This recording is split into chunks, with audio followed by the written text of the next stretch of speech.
recollection of a very hideous trial and times that you've been through.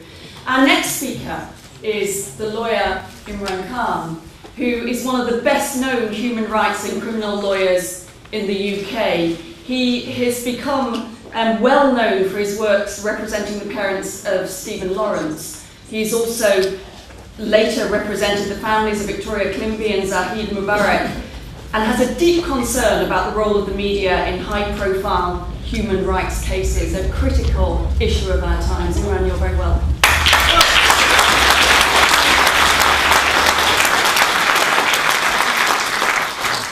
Although known for representing the family of Stephen Lawrence and victims, I'm perhaps not well known for representing those who are in the Muslim community charged with terrorism offences. And often when people realise that, they say they can't accept the fact that I'm representing people who deserve justice as opposed to those who, in their view, don't deserve it. In the last decade or so, I've been trying anxiously to find out why it is that the clients I represent in the Muslim community are treated in the way that they have been by the media.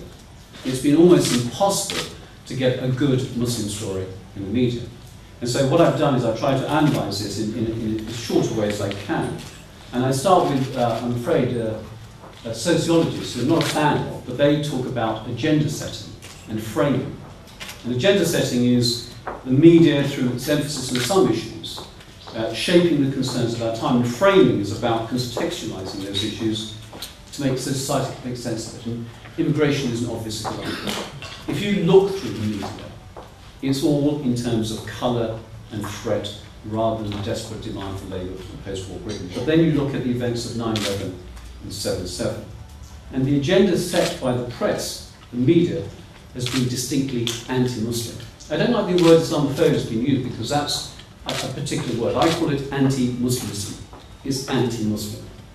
In 2009, there have been lots of reports, but in 2009 there was a study of press reporting that terrorism was a dominant issue in headlines referring to minorities. But when you look at the text of those reports, the article itself, Muslims were referred to in relation to terrorism overwhelmingly. And the few cases where Muslims were given a direct voice in the article, 55% were associated with terrorism.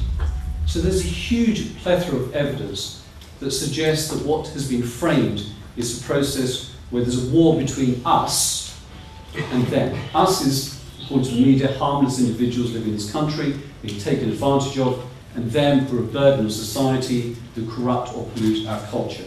Criminals and terrorists who are a threat to our security and way of life. And you'll see, even amongst the liberal press, columnists, etc., talking about tolerance of these communities. But it's conditional. It's conditional in the way that they say that these are visitors to our shores, visitors to our country. There is an overwhelming sense of others with views that are not like ours. Take one example, and it happens to be The Sun. It published a front-page story in 2006 which described a Muslim hate mob vandalising a house near Windsor and leaving an obscene message on the drive. According to the paper, the house was due to be rented by British soldiers coming back from tour in Afghanistan. It even quoted a Tory MP, who should remain nameless, saying, quote, "If there's anybody who should F off, it's the Muslims who are doing this kind of thing." There wasn't a single Muslim involved in the story at all. It was a complete fabrication. And those stories are legion. I'm not going to repeat them now. It's depressing reading. It's simply a shameful illustration of the worst kind of press reporting where a particular section of the community is targeted. And the thing is, it's not the press working in isolation.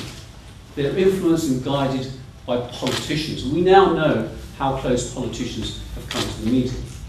And we may recall, I don't know if you do, on the 5th of August 2005, Tony Blair setting his agenda to tackle terrorism. And he said this, "But coming to Britain is not a right, and even when people have come here, staying here carries with it a duty. That duty is to share and support the values that sustain the British way of life." What is this British way of life, which suggests a common people with a shared history and proud culture to defend? It was allied to George Bush's war on terror. No wonder then that some sections of the British media fell into line.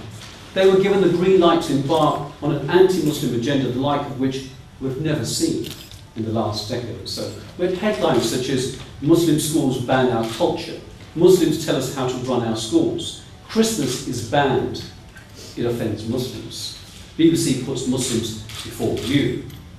Some of the headlines that we've seen.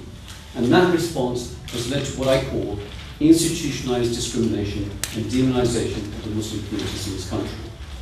And it's not just about what happens in papers, it has impact in real terms. Just some statistics. There are now almost 10,000 Muslim prisoners in the UK. They make up 12% of the prison population compared to 5% in '94 and 8% in 2004. Stop and search, 2 million stopped, with a 100% increase as far as the Asian community is concerned. There is a direct link between media reporting Muslims and how they're treated in society. Statistics are just one part of the picture. We now have a rise with the British National Party and English Defence League, who rely on that steady stream of anti-Muslim stories to recruit people to their cause. We now have, with the Leveson Inquiry and this particular platform, an opportunity to change and make redress for those in the Muslim community who have so far had an appalling ride as far as the press is concerned. There are a few brave individuals who have raised their head. I, for my part, as somebody who relies on the press, suggest that there is a need to hold the government and public officials to account. But equally, there must be something to allow the Muslim community to hold the press to account when it comes up with these stories. The PCC, in my opinion, which I complained to on many occasions, was a toothless waste of time. Legal action, which we've done, was risky and expensive. What we now need to do as a society is recognise the hurt caused to those members in the Muslim community who have been hurt so badly and let down so badly by the press. We need to find recommendations, I don't have them at this stage, recommendations to redress that balance, and it must be done sooner rather than later. Thank you.